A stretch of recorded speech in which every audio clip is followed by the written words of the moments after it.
Ini mungkin ke depan perlu kita dorong juga Pak Menteri, undang-undang perlindungan guru. Hampir di semua kabupaten kota atau hampir di semua provinsi itu terjadi praktek mengkriminalisasi guru. Kira ini surprise Pak Wapres, Pak Raka Buming Raka.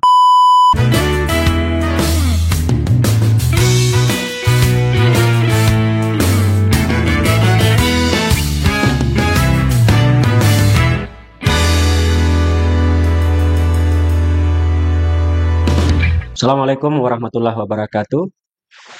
Selamat datang kembali di channel Hasnawi Haris Perspektif. Pada episode kali ini kami akan membincangkan satu tema yang belakangan ini ramai diberitakan, ramai dibicarakan, terutama oleh para pemerhati pendidikan kita.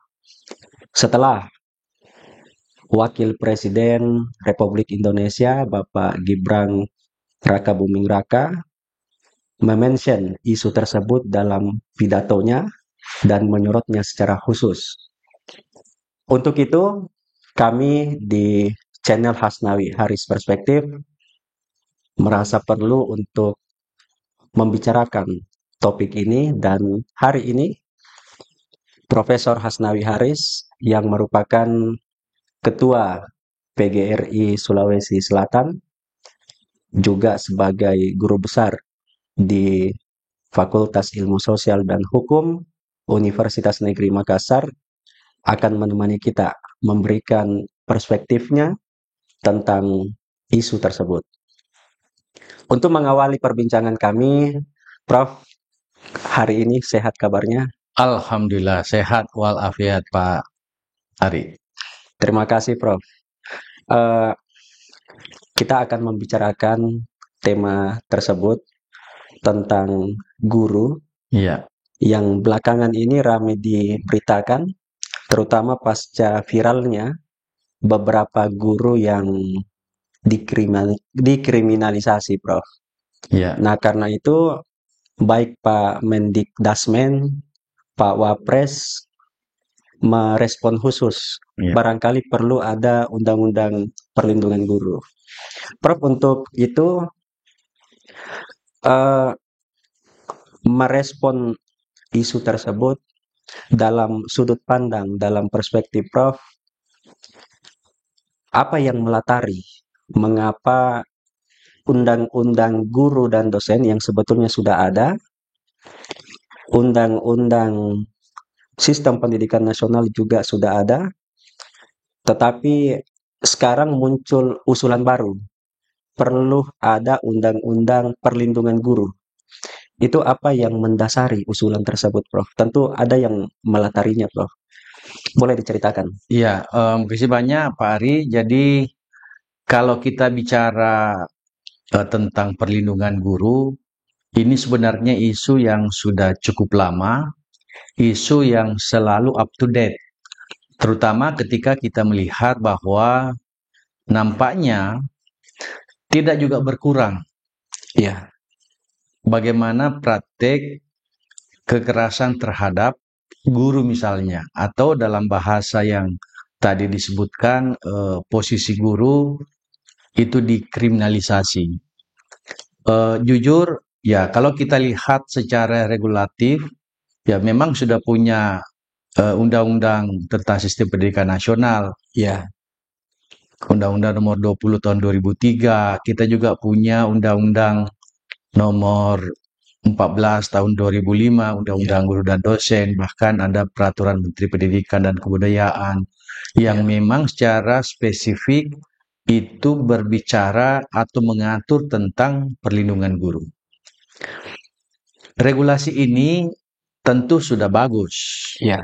Akan tetapi kalau kita lihat prakteknya, rupanya ya ada problem di sana, karena Undang-Undang Guru dan Dosen, kemudian bagian atau materi muatan dalam Undang-Undang Sistem Pendidikan Nasional, bahkan ada Permendikbud, sesungguhnya itu tidak mengurangi bagaimana posisi guru ini dikriminalisasi.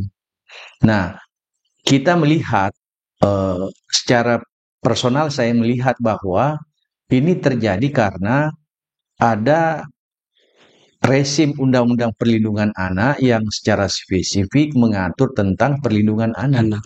Nah, inilah yang sebenarnya kalau kita lihat di lapangan, ada disharmoni di sana. Ada materi muatan yang mungkin dianggap itu tidak efektif. Sehingga ya tetap saja meskipun ada perlindungan guru, bahkan sebenarnya kalau kita lihat dalam banyak hal, ya ada MOU antara pengurus besar PGRI dengan Kapolri di tingkat provinsi, ada MOU dengan Kapolda di tingkat kabupaten kota dengan Kapolres misalnya, tetapi ya ini tidak mengurangi. Nah, ini karena momentum Hari Guru Nasional dan Hari Ulang Tahun Guru tahun 2024 ini, nah tadi Pak Wapres itu memention bagaimana sebenarnya Undang-Undang Perlindungan Anak itu hadir tidak untuk mengkriminalisasi guru.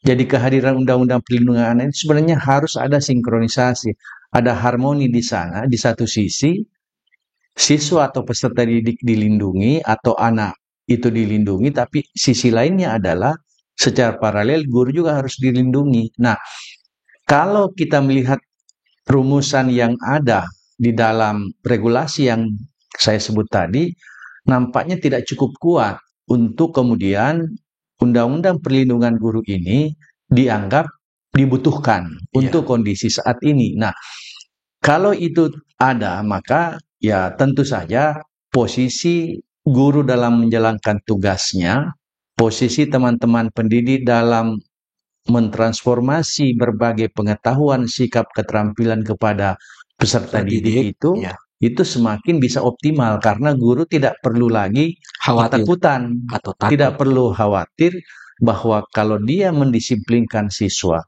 kalau dia melakukan berbagai aktivitas yang itu dikualifikasi sebagai proses untuk mendidik, maka sesungguhnya ini tidak problem. Nah, ini yang menurut saya memang ada di tingkat masyarakat kita, ada miss di sana yang menurut saya salah satu penyelesaiannya adalah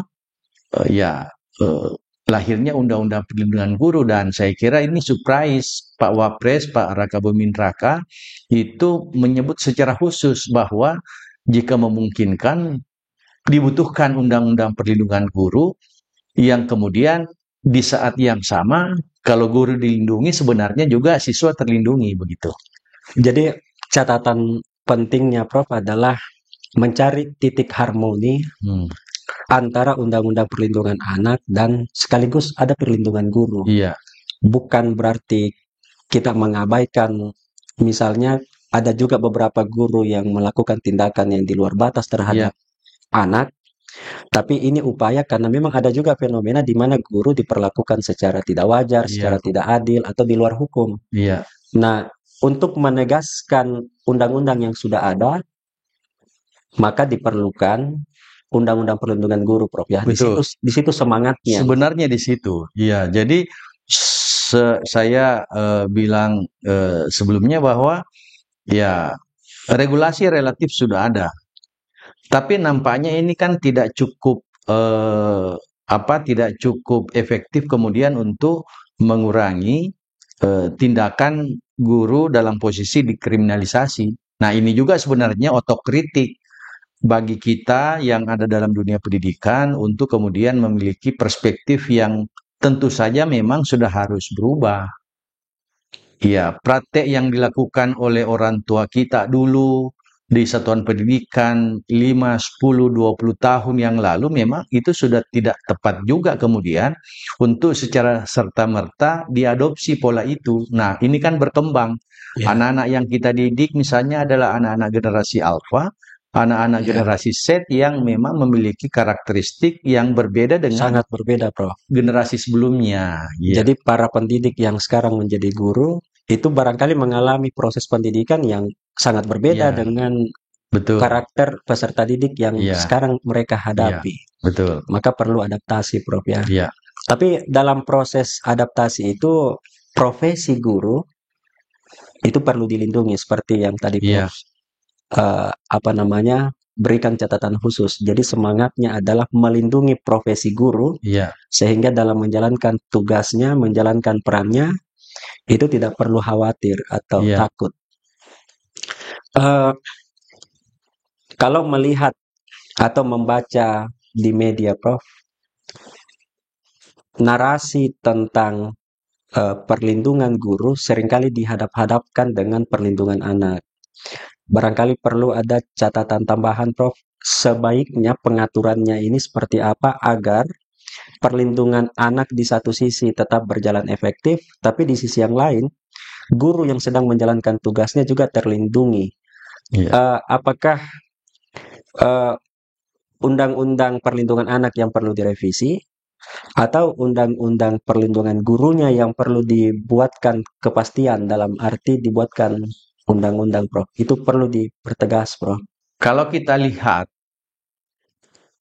bahwa ya keinginan atau harapan untuk melahirkan undang-undang perlindungan guru ini sebenarnya ya seperti yang kita ceritakan dari awal tadi, maka sebenarnya kalau dalam pandangan saya, kita tidak perlu merubah undang-undang perlindungan anak yang ada sekarang, tapi cukup kita dorong lahirnya undang-undang perlindungan guru.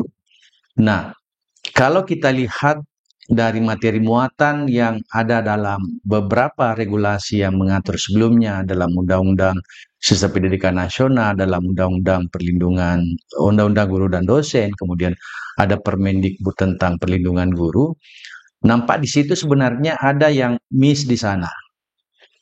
Undang-undangnya ada, regulasi ada, tapi ketika terjadi praktek yang kita sebut mengkriminalisasi guru, di saat yang sama pandangan teman-teman guru itu mereka sebenarnya melakukan fungsinya, Ya, mendisiplinkan siswa, mendidik siswa. Nah, pada titik inilah yang kadang ada perbedaan pandangan. Nah, kalau misalnya memang bisa dilakukan, saya cenderung secara personal melihat bahwa sebaiknya undang-undang yang nanti mengatur pelindungan guru ini menjadi dia di leg spesialis dari undang-undang perlindungan anak.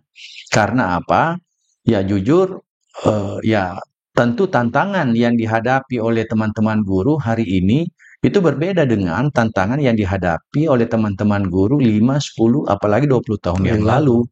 Ya, anak-anak yang kita hadapi hari ini dengan karakteristiknya yang luar biasa, perkembangannya anak-anak generasi alfa, anak-anak generasi Z misalnya, itu membutuhkan pendekatan yang tidak boleh lagi sama dengan yang lalu. Selalu saya bilang bahwa ya persoalan-persoalan yang ada hari ini dalam dunia pendidikan, terutama dalam transformasi, misalnya proses pembelajaran, transformasi mengintervensi peserta didik itu sudah harus berubah.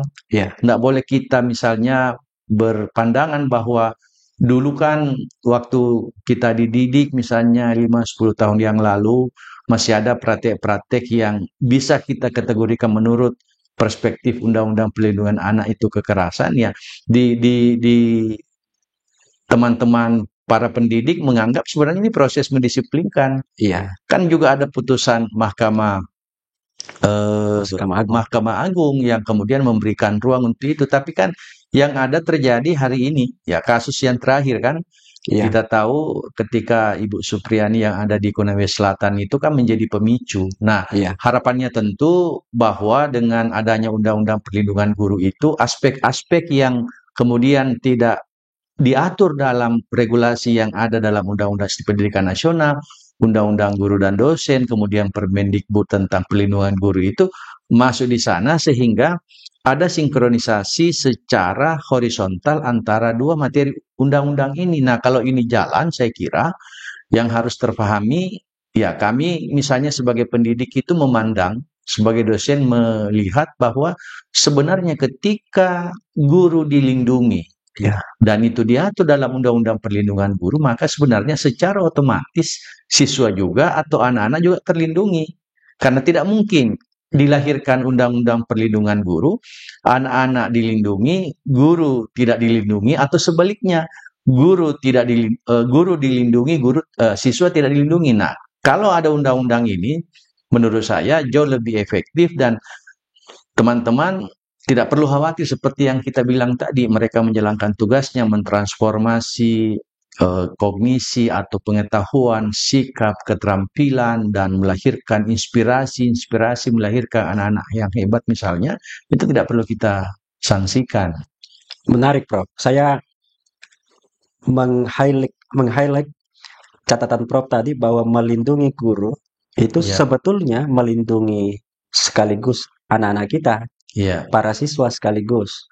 Jadi semangatnya kalau melihat Undang-Undang Perlindungan Guru ini bukan dalam rangka menghadap-hadapkan Ya. vis-a-vis antara anak dengan guru, ya, tetapi bagaimana agar guru ke depan terlindungi haknya, ya, terlindungi profesinya, betul. sehingga dalam menjalankan profesi tersebut dalam rangka juga untuk melindungi anak-anak tersebut. Ya, Nah, inilah yang harus dipahami oleh masyarakat kita, oleh publik, oleh orang tua siswa, dan juga para pembentuk aturan nanti, agar ini Ya. menjadi catatan yang mesti menjadi fokus di dalam proses perancangannya.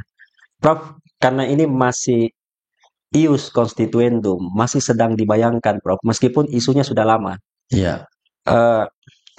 Apa yang Prof harapkan dari baik prosesnya secara formil, perancangannya, dan materi yang diatur, Prof? Adakah catatan-catatan khusus yang Prof ingin titipkan agar ke depan peraturan yang jadi, yang lahir itu adalah seperti yang Prof tadi semangatnya, yaitu melindungi guru sekaligus melindungi anak-anak kita. Iya.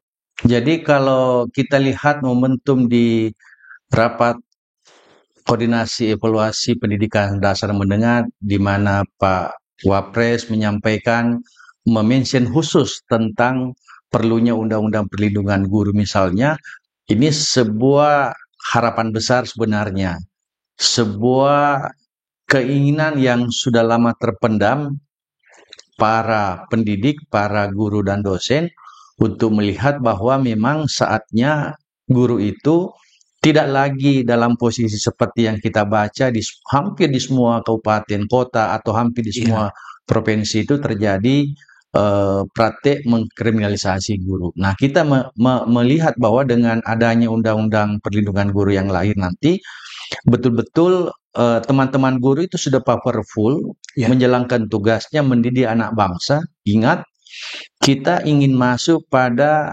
100 tahun kemerdekaan kita 2045. 2045, dan menurut saya ya fondasinya ada pada hari ini. Bagaimana teman-teman yang ada hari ini powerful menjalankan tugasnya tanpa ada kekhawatiran, tanpa ada ketakutan untuk membentuk mereka para peserta didik yang masuk generasi alfa, generasi Z, kemudian nanti 2045 menjadi seorang pemimpin. Nah, catatan yang mungkin saya ingin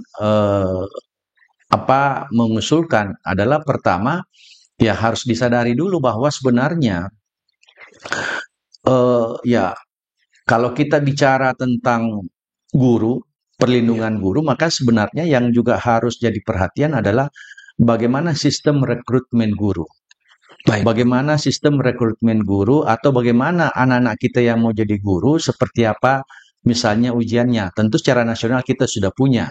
Ada jalur SB misalnya, kalau sekarang namanya SNBT, yang jalur tes, kemudian jalur prestasi SNBP, kemudian ada jalur mandiri.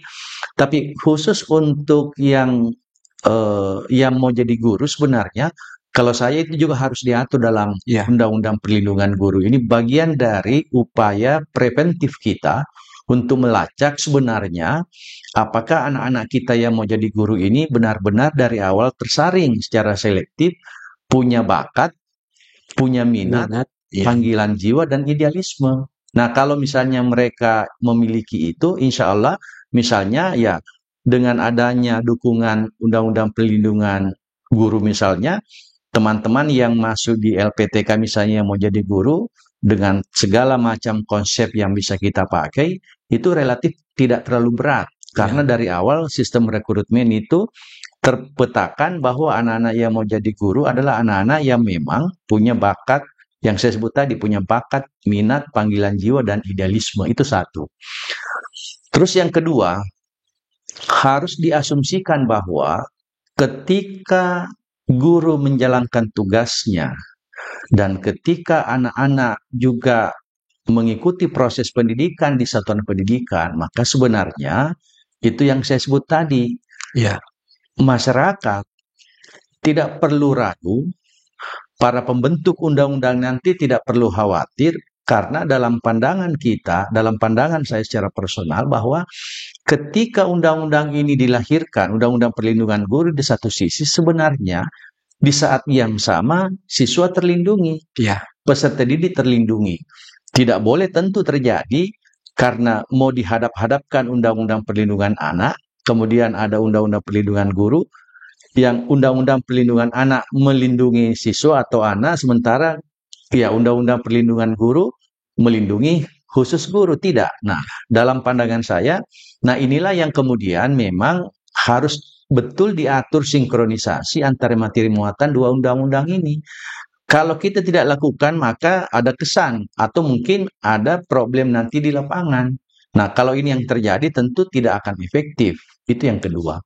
Terus yang ketiga, saya ingat seperti yang saya sebut tadi, ya tidak kurang MOU yang dilakukan oleh, mohon maaf misalnya PGRI, di tingkat pusat, di tingkat provinsi, di tingkat kabupaten, kota, tapi ini juga tidak mengurangi. Mengapa? Karena daya penegakan hukumnya antara dua regulasi ini berbeda. Jadi ketika terjadi misalnya kasus yang kemarin meledak ini, menurut saya sebenarnya ini harus jadi pemantik yang kemudian benar-benar kalau bisa ini menjadi final, lalu kita semua punya usaha kolektif, punya ikhtiar bersama bahwa ya tidak ada jalan lagi, kita harus melahirkan undang-undang perlindungan guru, bahwa ada aturan sebelumnya, ya itu iya, tidak masalah. Nah, inilah yang nanti mau disinkronisasi. Nah, yang terakhir, kalau saya melihat bahwa kalau misalnya di dalam Undang-Undang Perlindungan Anak itu memang dibentuk Komisi Perlindungan Anak, maka di Undang-Undang Perlindungan Guru ini mestinya juga ada Komisi Perlindungan Guru. Nah, materi muatan di antara kedua undang-undang ini itu dilakukan. Kalau di Undang-Undang Perlindungan Anak saya baca beberapa kali materi muatannya, memang pasca terbitnya undang-undang itu 1 tahun maksimal sudah harus ada terbentuk lembaga perlindungan anak. Nah, sebaliknya juga mestinya kalau misalnya disetujui masuk dalam program legislasi nasional tahun 2024 atau 2025 ini nanti undang-undang perlindungan guru, maka ya juga harus ada lembaga yang kita sebut dengan Komisi Perlindungan Guru, sehingga ya nanti ada sinkronisasi di situ. Boleh jadi misalnya di Komisi Perlindungan Guru itu ya ada unsur orang tuanya di sana, Ya. ada unsur walinya, ada unsur penegak hukum, sehingga kalau terjadi hal-hal yang seperti yang banyak kita saksikan hari ini, tentu tidak seperti dulu perlakuannya, tidak seperti dulu intervensinya, karena sudah ada undang-undang yang mengatur. Baik, Prof. Jadi semangat untuk melindungi guru itu jangan disalahpahami, disalah persepsi dengan menganggap bahwa ini semakin meruncingkan Ya, disparitas antara Ya. perlindungan anak dan perlindungan guru. Bukan itu arahnya. betul. Dan karena itu harapan Prof tadi, catatan salah satunya adalah ya mudah-mudahan ke depan regulasi ini dirancang menjadi satu prolegnas dan di dalamnya semangat untuk melindungi guru di satu sisi itu juga sekaligus melindungi anak-anak kita, karena nanti barangkali tadi usulan Prof ada Komnas Perlindungan Guru ya, yang di dalamnya ada salah satunya unsur orang tua, unsur Ya. masyarakat. ya, Eh, ada implikasinya, Prof. Dan karena itu perlu untuk barangkali direspon. Para calon-calon guru yang tadi Prof respon, para calon-calon guru yang sekarang sedang dididik di kampus, dididik barangkali di program profesi guru PPG, masyarakat kita ada yang menyarankan bagaimana kalau seandainya di semua program studi kependidikan yang mencetak calon guru itu ditambahkan mata kuliah hukum pendidikan supaya para calon guru itu sedini mungkin sejak kuliah dia sudah tahu, oh ternyata ada regulasi tentang perlindungan anak, ada juga regulasi tentang perlindungan guru kalau nanti ini jadi. Bagaimana menurut Prof tentang ide tersebut? Ya, kalau idenya ya kehadiran misalnya hukum pendidikan dalam kurikulum pendidikan profesi guru itu didorong untuk kemudian menjadi kurikulum yang memang bisa membekali, tentu saya setuju. Ya, Ya kan, kalau kita lihat bahwa ya memang teman-teman yang dididik di pendidikan profesi guru itu kan memang dalam proses yang kemudian ya harapannya tentu dari awal terbangun yang namanya pemetaan kompetensi di Ya. antara mereka. Jadi kompetensi profesional, kompetensi sosial, kompetensi kepribadian, dan kompetensi pedagogik. Nah, kalau hukum pendidikan itu misalnya menjadi bagian dalam kurikulum pendidikan profesi guru, tentu ini lebih menarik lagi, lebih memberikan bekal modal kepada anak-anak kita, para calon guru, untuk kemudian mereka sejak awal mereka paham bahwa ketika mereka menjalankan tugasnya, ada undang-undang perlindungan anak yang mereka harus pahami, ya, dan itu masuk dalam proses perkuliahan atau proses dalam proses pendidikan profesi Ya. guru itu. Nah, kalau ini yang terjadi menurut saya itu bisa dahsyat hasilnya. Anak-anak kita keluar, terutama calon guru ini sudah memahami bahwa sekalipun mereka diberi kewenangan untuk mendisiplinkan siswa, sekalipun mereka punya kewenangan untuk misalnya mendidik anak-anak kita, mereka terbatasi oleh regulasi yang kemudian mereka tidak boleh langgar. Undang-undang perlindungan anak ini juga menjadi payung, menjadi jembatan, sekaligus menjadi penanda bahwa Anda boleh melakukan improvisasi, Anda boleh melakukan inovasi dalam dunia pendidikan misalnya, tapi ya panduannya tidak boleh dilanggar begitu. Jadi saya setuju Pak Ari kalau misalnya memang hukum pendidikan yang ada dalam pendidikan profesi guru itu menjadi bekal berharga buat anak-anak kita dari awal mereka tahu bahwa ya profesi guru itu berhadap-hadapan antara perlindungan terhadap dirinya, di saat yang sama dia juga harus melindungi peserta didiknya atau peserta anak-anaknya. Iya. Baik, Prof. Kembali ke topik tentang Undang-Undang Perlindungan Guru, Prof. Ke depan, ketika undang-undang ini running, Prof, dalam proses perancangan, sebagai yang sekarang bergiat di organisasi profesi, yaitu PGRI, tentu barangkali banyak harapan agar nanti partisipasi publik, terutama pelibatan organisasi profesi efektif. Apa yang Prof ingin sampaikan kepada regulator, para pembuat aturan kita, agar ini betul-betul menjadi satu catatan yang mereka perhatikan? Iya. Silakan. Baik, kalau kita bicara asosiasi profesi atau perkumpulan, maka tentu kehadiran Persatuan Guru Republik Indonesia yang ada hari ini di negara kita itu tidak boleh kita lupakan. Karena jujur, ya organisasi profesi itulah sebenarnya yang menjadi organisasi buat teman-teman guru yang selama ini kita tahu mereka berdaud di sana karena ya kalau di PGRI misalnya kan sebagai organisasi profesi, organisasi perjuangan, kemudian organisasi tenaga kerja, maka ya kehadiran organisasi profesi seperti PGRI itu tidak boleh tidak terlibat di situ.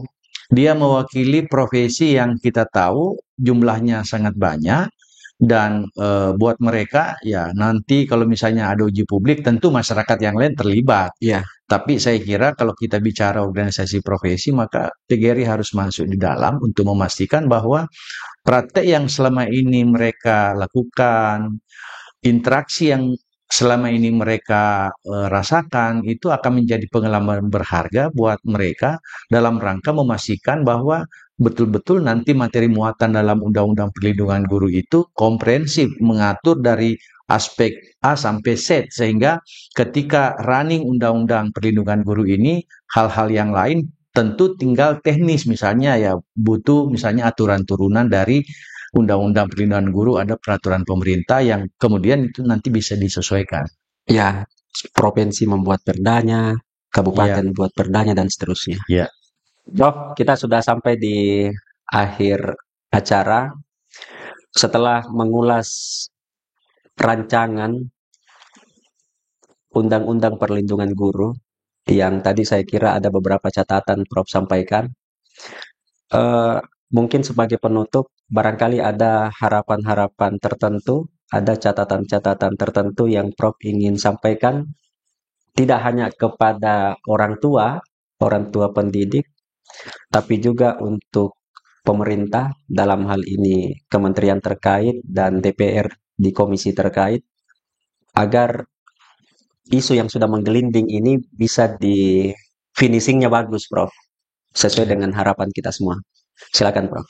Ya, tentu pertama tentu secara personal sebagai akademisi, ya, dan secara kelembagaan sebagai ketua PGRI, tentu saya ingin menyambut baik mention dari Pak Wapres yang kemudian betul-betul memberikan harapan besar kepada kita, dan di dalam pidato beliau itu kan memang menyampaikan bahwa kehadiran Undang-Undang Perlindungan Anak itu tidak dihadirkan untuk mengkriminalisasi guru.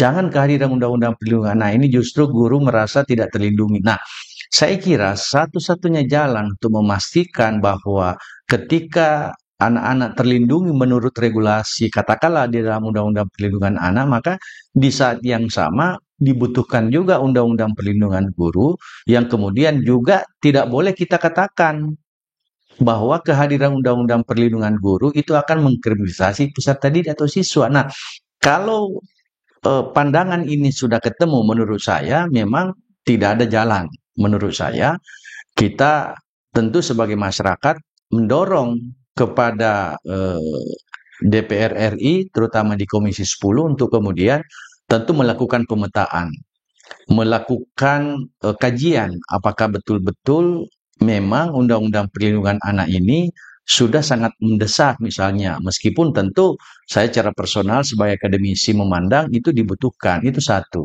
Terus yang kedua, ya dalam menjalankan ketika running rancangan undang-undang ini tentu ada pro kontra, ya, dan di sanalah sebenarnya tantangan. Nah, tantangan itu cukup banyak.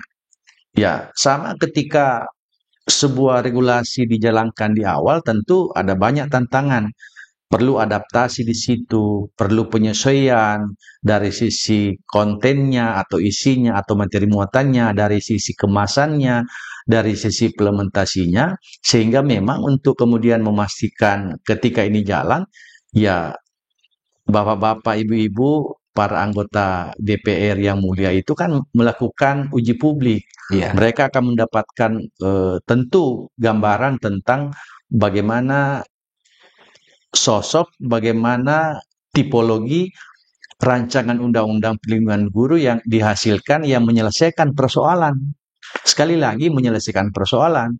Sehingga persoalan yang ada tentu persoalannya siswa dan persoalannya guru. Nah, kalau ini misalnya bisa didesain, menurut saya ya bangsa kita ini akan menjadi bangsa yang besar, karena ya teman-teman guru dengan segala macam kelebihan, dengan segala macam keterbatasan misalnya, ya mereka nyaman, mereka powerful, tanpa ada intimidasi, tanpa ada kekhawatiran untuk kemudian dikriminalisasi, melakukan proses-proses pendampingan, proses-proses mendidik, mentransformasi yang saya sebut tadi dari pengetahuan, sikap, keterampilan kepada peserta didik. Nah, kalau anak-anak kita nyaman dengan kondisi ini, saya kira inilah yang kita inginkan.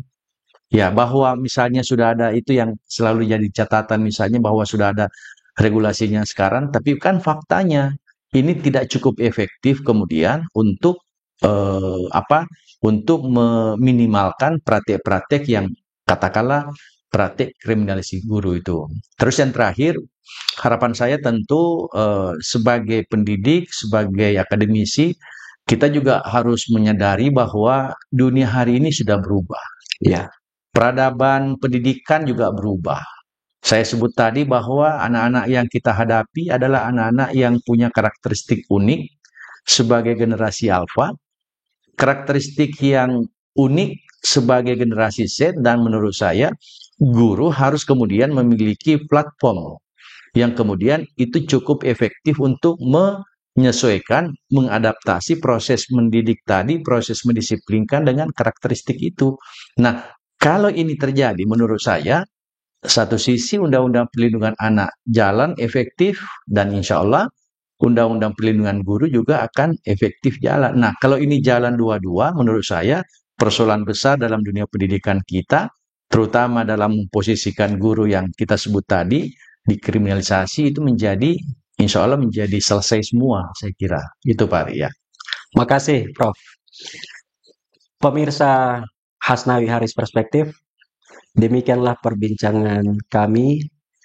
Semangat melahirkan Undang-Undang Perlindungan Guru adalah upaya menyempurnakan, upaya mengharmoniskan posisi guru sebagai pendidik yang menyiapkan generasi bangsa dan anak di satu sisi tetap terlindungi. Itulah semangat yang perlu untuk kita kawal, perlu untuk kita dukung agar kelak pendidikan kita benar-benar berjalan optimal, melahirkan anak-anak bangsa yang bisa mengisi Indonesia Emas 2045, yang dimana Indonesia pada tahun tersebut berusia 100 tahun. Demikianlah perbincangan kami. Terus dukung channel kami dengan men-share video-video kami, memberi like, dan mensubscribe channel kami. Terima kasih Prof atas sharing dan wawasan yang diberikan. Sampai jumpa pada episode selanjutnya. Assalamualaikum warahmatullahi wabarakatuh dan salam perspektif.